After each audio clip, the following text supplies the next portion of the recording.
Hi hello friends, welcome back to Shankar cricket update friends. ముందుగా IPL నుంచి చాలా updates వచ్చాయి ఫ్రెండ్స్. ఆ అప్డేట్స్ ఏంటో ఈ వీడియోలో మాట్లాడుకుందాం ఫ్రెండ్స్. ముందుగా చాలా మంది వీడియో చూస్తారు కానీ లైక్ చేయట్లేదు ఫ్రెండ్స్. ప్లీజ్ లైక్ చేయండి, సబ్స్క్రైబ్ చేసుకోండి ఫ్రెండ్స్. ప్లీజ్ సపోర్ట్ మీ. ఐపీఎల్ 2025లోని మెగా ఆక్షన్కి వస్తున్న ఫ్రాంచైజీలకు బీసీసీఐ కొత్త రూల్స్ పెడుతుంది. అలాగే రూల్స్ కూడా పాటించమని చెప్తుంది. షాక్ అవుతున్న ఫ్రాంచైజీలు.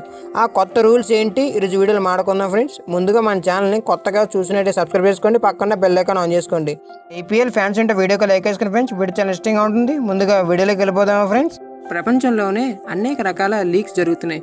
ఎన్ని లీగ్ జరిగినా సరే మన ఇండియాలోని ఇండియన్ ప్రీమియర్ లీగ్కి ప్రత్యేకమైన బ్రాండ్ ఉంది. ఎందుకంటే రాష్ట్ర వ్యాప్తంగా సరే ఐపీఎల్ అనేది ఒక బ్రాండ్గా కూడా మారిపోయింది.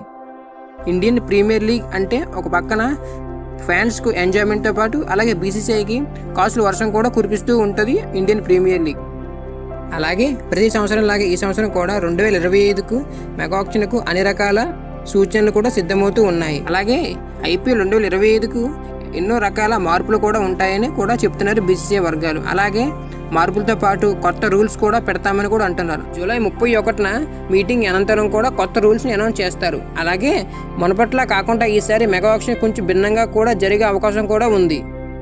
అలాగే 4 నుంచి 6 వరకు రిటర్న్ చేసే ప్లేయర్ లిస్ట్ ఇంకా పొడిగించాలి. అలాగే 6 వరకు ఆర్టీఎం కార్డు కూడా యూజ్ చేసుకోవాలని కూడా కోరుతున్నారు కొన్ని ఫ్రాంచైజీలు. అలా చెప్పడంతో బీసీసీఐ సానుకూలంగా స్పందించలేదు. అలాగైతే మెగా ఆక్షన్కి విలువే ఉండదు. బీసీసీఐ మాత్రం 5 ప్లేయర్నే రిటర్న్ చేసుకునే అవకాశం ఇద్దామని ఆలోచిస్తుంది బీసీసీఐ. అలాగే ఇప్పుడు గతంలోని బీసీసీఐ 90 కోట్ల వరకు ఇచ్చేవారు. ఇప్పుడు ఒక్కో టీంకి 120 కోట్ల వరకు ఇస్తామని కూడా చెప్తుంది బీసీసీఐ. పరస్వేలు ఇంకా పెంచుతామని.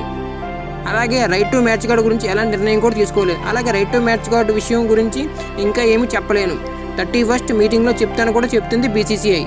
రైట్ టు మ్యాచ్ కార్డు వల్ల కూడా సమస్యలు కూడా ఉన్నాయని కూడా చెప్తుంది బీసీసీఐ. ఆర్టీఎం కార్డు అంటే మార్కెట్ విలువ ప్రకారంగా కూడా ఆ ప్లేయర్కి ధర పలుకుతుందని చెప్తుంది బీసీసీఐ. ఇలాంటి మరిన్ని అప్డేట్స్ మీకు ఇస్తూ ఉంటాను ఫ్రెండ్స్. సబ్స్క్రైబ్ చేసుకోండి, పక్కన బెల్ ఐకాన్ ఆన్ చేసుకోండి. Like, share, subscribe.